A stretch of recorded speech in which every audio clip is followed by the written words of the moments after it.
지난 시간에 살펴보았습니다만 이 느부갓네살 왕, 그러니까 부왕 또는 선왕이라고 소개되는 할아버지가 될지 또는 아버지가 될지는 정확하게 알 수는 없습니다만 어쨌든 느부갓네살의 자식은 분명해요. 손주가 되었던 아들이 되었던 자식은 분명한데 그 내용, 그러니까 왕이 바뀌는 거잖아요.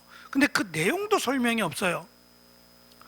느부갓네살이 물러나가고 그 다음에 벨사살이 등장을 하는 그 배경도 충분히 설명이 없고, 또 벨사살이 어떻게 나라를 다스렸는지도 설명이 없어요.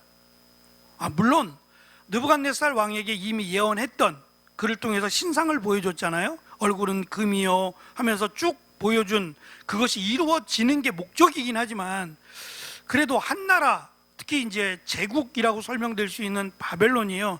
저희가 영상을 2번 봤는데 정말 어마어마합니다. 그러니까 가장 그 광활한 지역을 통합하고 다스렸던 나라가 바벨론이에요. 그러니까 로마가 그 바벨론으로, 신약 시대의 로마가 바벨론으로 언급될 정도였으니까 얼마나 그 광대한 나라겠어요. 이 바벨론을 그 하나로 통합시킨 왕이 느부갓네살이에요.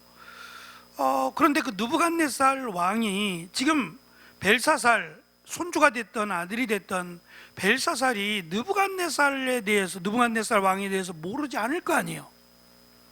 그가 어찌 되었으며, 또 그가, 다니엘이 지금 한 번 더 설명을 하는 거예요. 왜 그가 들짐승과 같이, 소와 같이 풀을 뜯어먹고 미쳐버리게 되었는지를 지금 설명한단 말이에요. 이것을 설명하는 이유는 느부갓네살 왕에 대해서 그가 어떻게 되었는지를 모르지 않을 텐데 정확하게 이해를 못했을 수 있어요. 말 그대로 그가 정신병이 걸렸는데 이게 왜 걸렸는지, 그거에 대한 설명을 정확하게 안 해줬느냐, 그건 알 수 없어요. 그러나 여기 지금 그 벨사살 왕, 우리가 알긴 13절 앞에 보면 왕 후들이 10절에 보면 태후가 왕과 그 귀인들을 말로 인하여 잔치하는 궁에 들어왔더니 이에 말하기를 하면서 지금 이 손가락이 갑자기 나타나서 손가락들이라고 되어 있긴 한데 이 벽에다가 글씨를 쓸 정도면 작은 손가락은 아닐 거예요. 그리고 이 손가락이 나타나서 글씨를 쓰는 모습에 막 얼굴이 흑빛이 될 정도라면 무시무시했다는 얘기잖아요.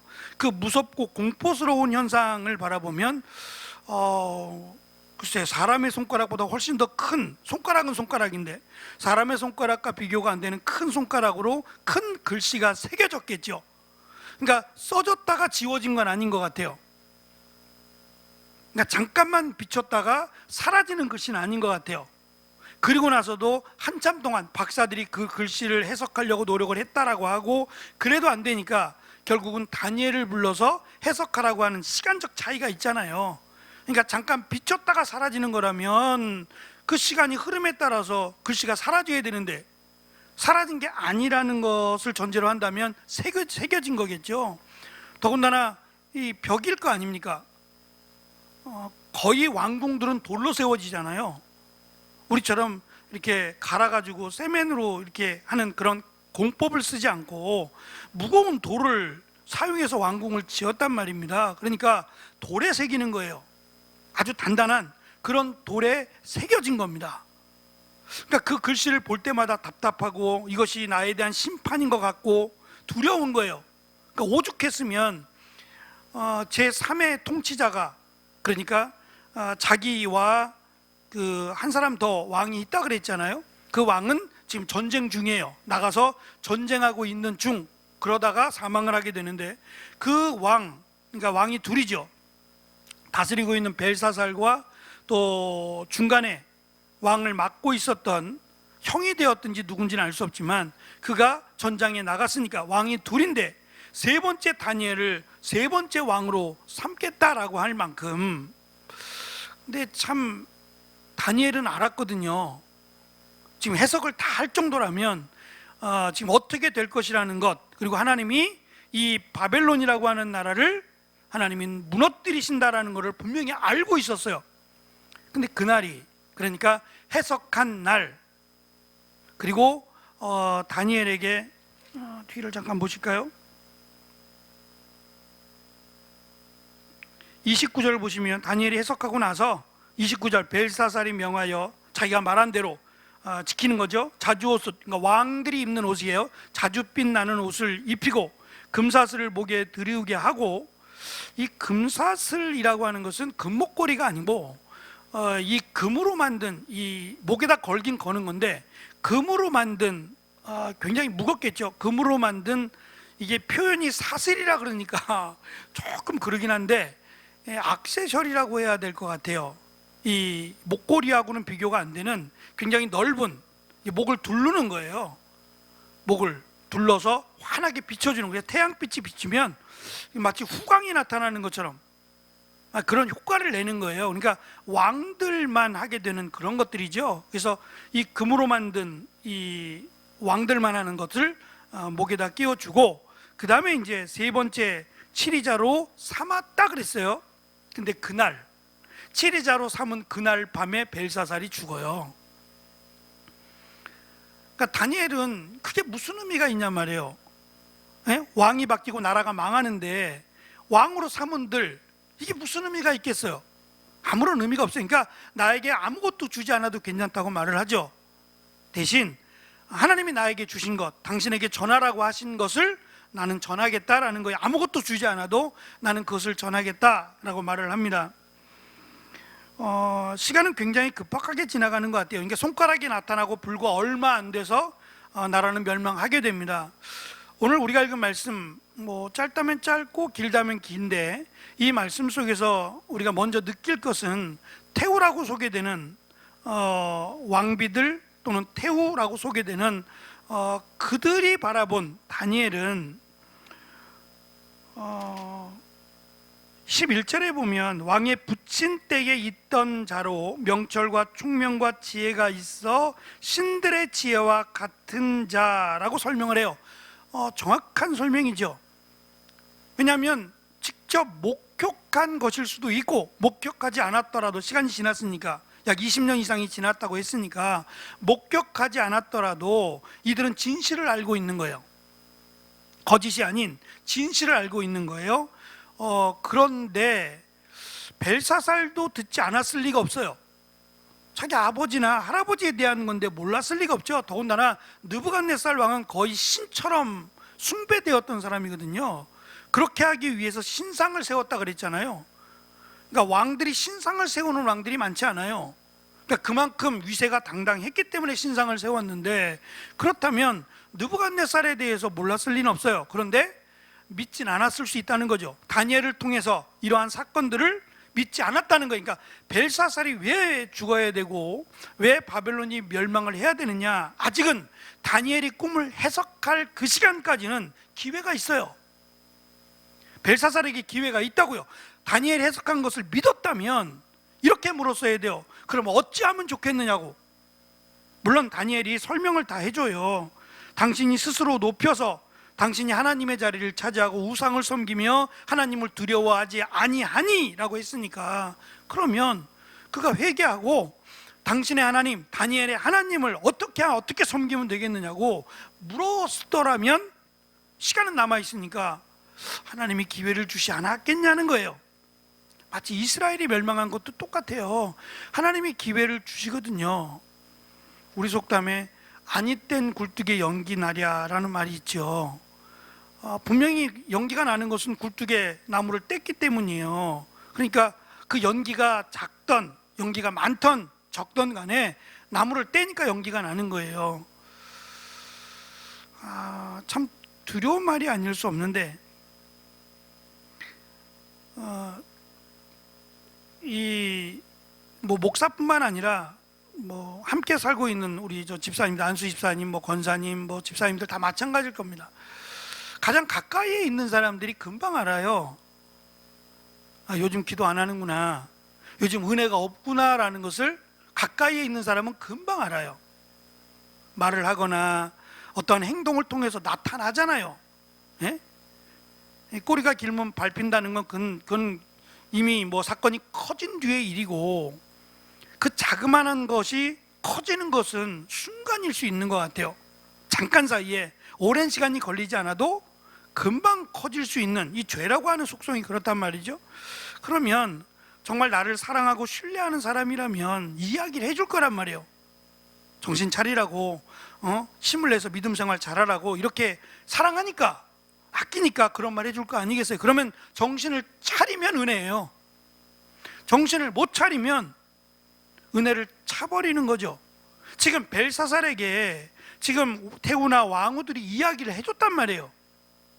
그가 하는 말을 믿으라고. 오늘 말씀을 보시면 좀 비꼬는 말들을 벨사살이 합니다.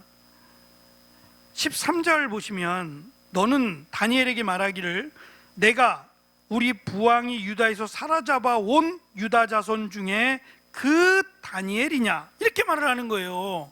네가 다니엘이냐라고 하면 돼요. 나이도 지금 벨사살보다 훨씬 많을 거 아니에요. 그러겠죠. 앞에 느부갓네살 왕 때 박사의 으뜸이었잖아요. 가장 높은 위치에 섰다면 함부로 무시하거나 그럴 존재는 분명히 아니에요.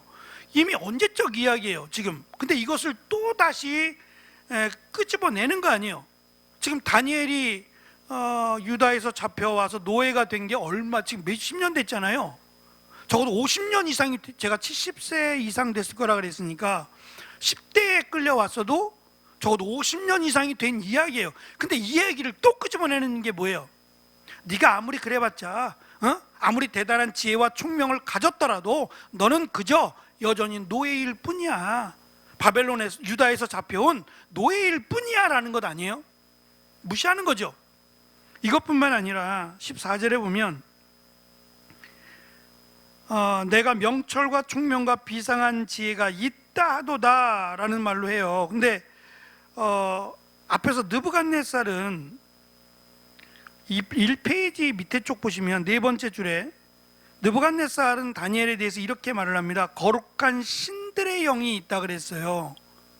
근데 이 말을 다 빼고 그냥 신들의 영만 있는 거로, 왜냐하면 신들이라고 하는 것은 많잖아요. 셀 수 없을 만큼 많아요, 신들이. 그러니까 그 신들 중에 하늘에 있는 신, 별의 신, 뭐 꿈의 신, 신들이 다양하잖아요. 그럼 다니엘이 지금 이 꿈을 해석한다는 얘기는 이 꿈과 관련된 신들을 다니엘이 믿고 또 그 신들이 다니엘에게 도움을 준다 이 말이에요. 그러니까 여전히 느부갓네살도 그랬지만 이 벨사살도 다니엘의 하나님을 모르는 거예요. 다니엘의 하나님을 모르는 겁니다. 하나님은 한 분이시고 그분이 전능하신 분이고 온 천지를 창조하시고 주관하시는 분임을 모르는 거예요.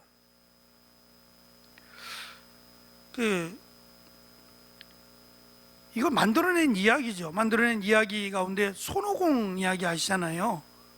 손오공, 뭐 TV에서도 뭐 만화 영화로도 많이 했던 그 손오공 이야기를 보시면 손오공이 이게 하도 뛰어나니까 그 삼장법사인가요? 그래서 손오공을 이렇게 머리에다가, 이걸 뭐라 그러니 은총아, 이거 머리에다가 이렇게 꽉 쬐는 거 하나를 걸어주잖아요. 그래서 말 안 들으면 이게 막 쬐가지고 막 너무 고통스러울 만큼, 그래서 손오공이 벗어나려고 해요. 그래서 막 신나게 모른 체 할 때, 잘 모르세요?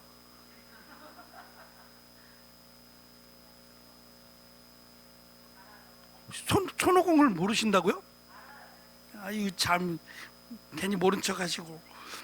그 손오공이 삼장법사를 피해서 이제 도망가는 거예요. 너무 내가 이제 끌려다녀야 되니까, 내 마음대로 자유가 없다고 생각하니까 도망가서 막 며칠 동안 막 해서 이 구름 타고 막 도망가는데, 나중에 그걸 보면 결국 손바닥 안에서 놀았던 거잖아요. 그것처럼 똑같다는 거예요. 지금 손가락이라고 하는 것이 사람 손의 끝 아니에요. 사람 손의 끝, 그거 하나 감당이 안 된다 이 말이에요. 그 손가락 끝 하나 감당이 안 되는 것이 인간이라는 거예요.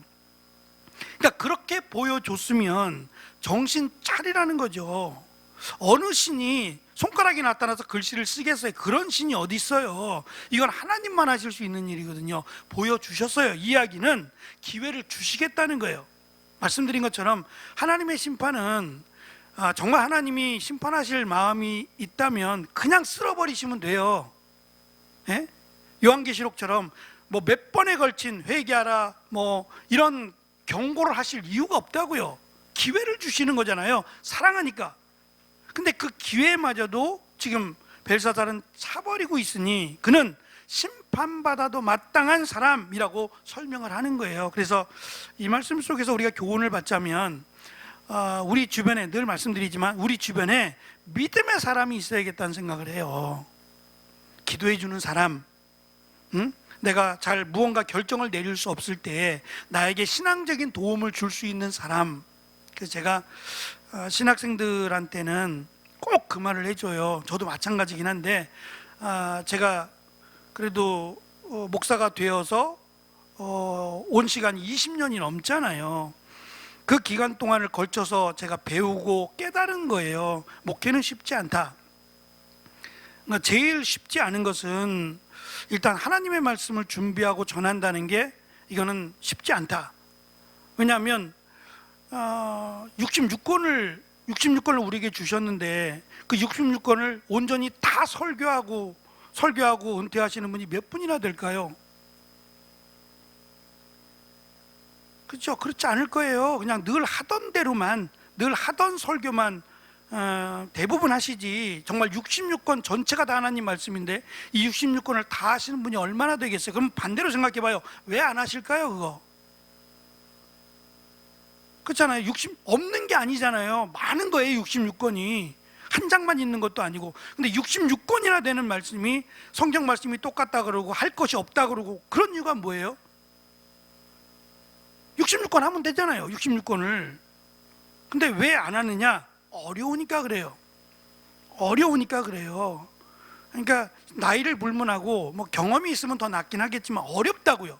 그러니까 저는 두 가지를 이야기해요. 목회를 하면 반드시 두 사람의 멘토가 있어야 된다. 한 사람은 목회에 대해서 정말 신앙적으로 나를 도와줄 수 있는 목사님이 있었으면 좋겠다. 그래서 언제든지 고민이 생길 때, 목회하다가 어려울 때 그 목사님에게, 목사님 이럴 때는 어떻게 하면 좋아요? 라고 하는 목회의 좋은 경험을, 인생의 경험이나 목회의 경험을 잘 새겨 들을 수 있는 이런 분이 한 분이 있으면 목회에 정말 힘이 된다. 또 한 분은 성경을 가르쳐 줄 수 있는 분이요. 신학교에서는 안 가르쳐 주니까. 예? 그렇다고 다시 신학교는 다닐 수 없잖아요. 제 주변에는 심지어 석사학위를 받으러 가고 박사까지 공부하시는 분이 있어요.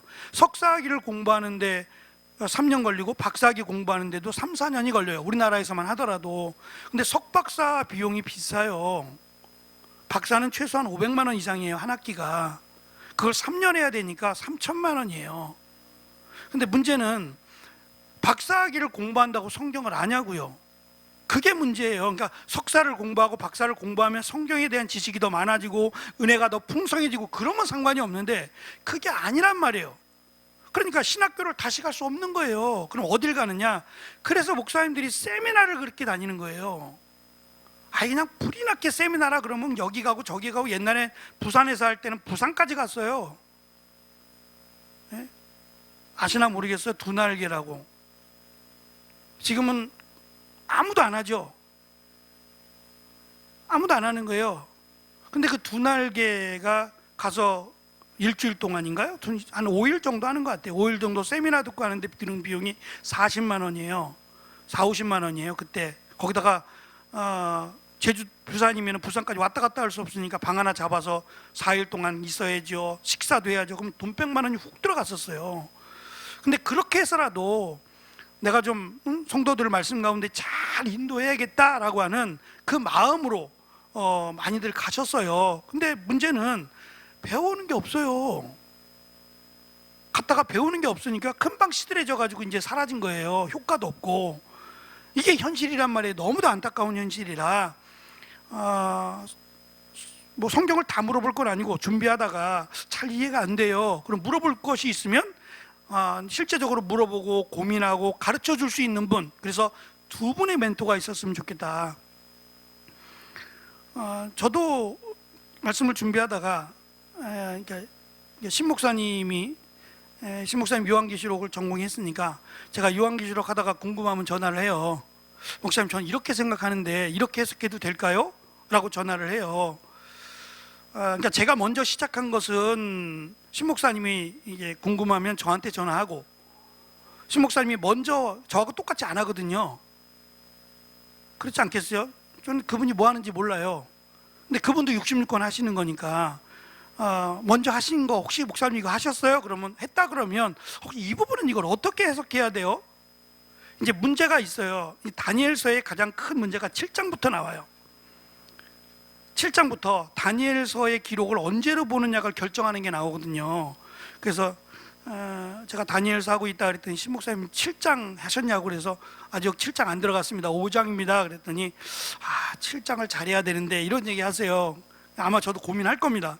어쨌든 이게 뭐 책을 봐도 그렇고 제가 고민해도 잘 안 될 때는 그래도 조금 더 좀 도움을 구할 대상이 있었으면 좋겠다는 거예요. 그래야 자의적인 해석이 안 되겠죠.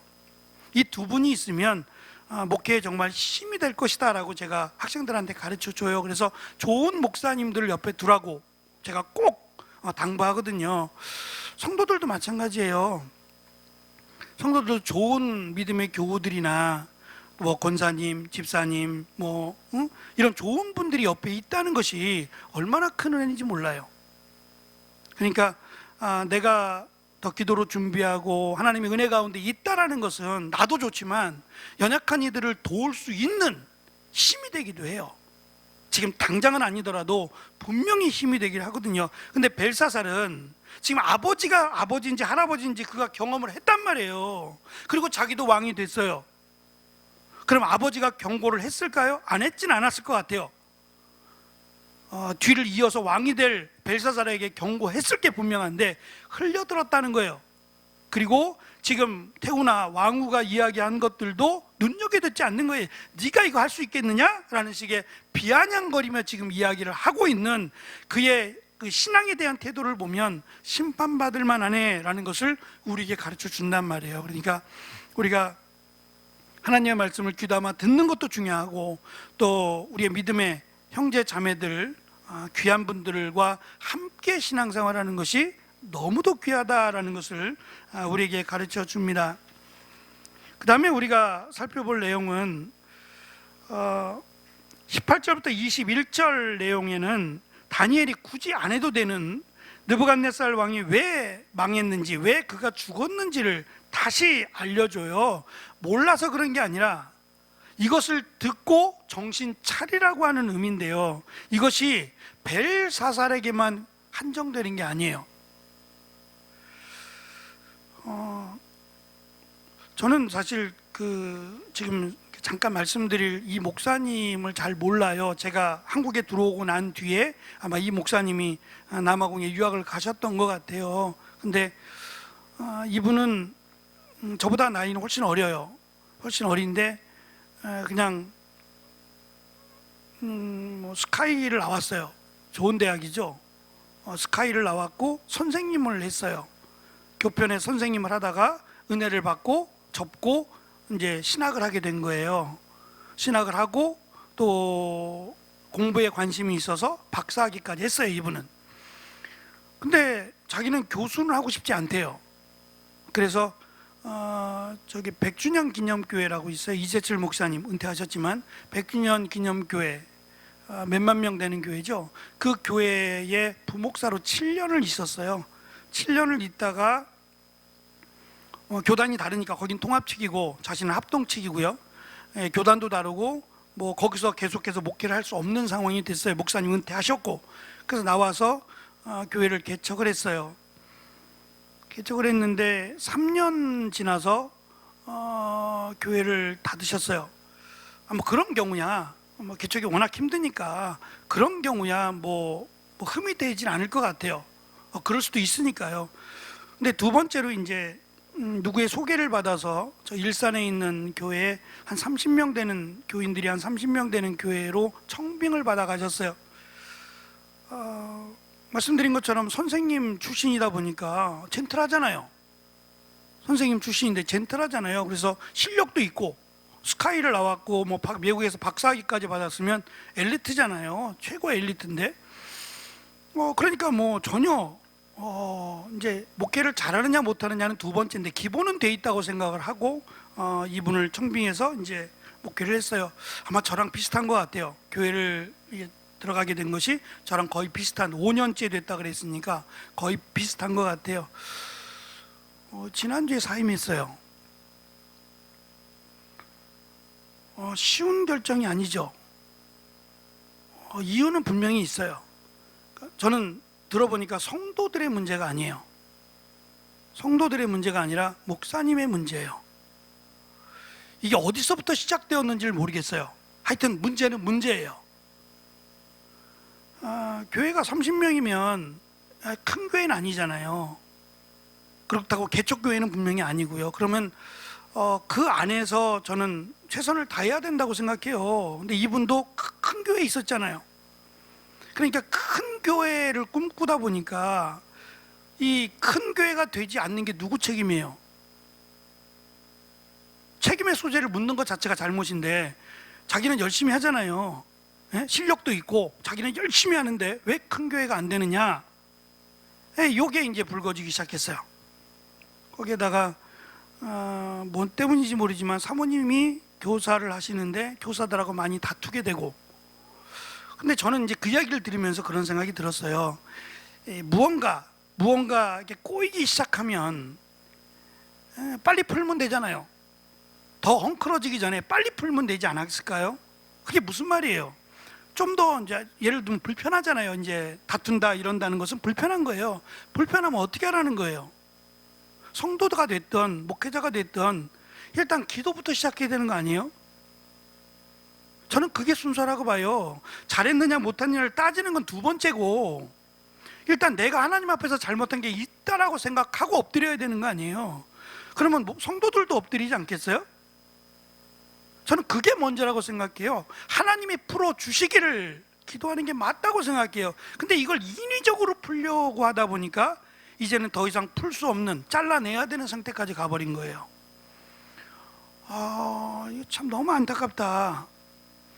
왜냐하면 그 충격이 목사님 당분간 목회하기는 참 어렵겠다는 생각이 들었어요.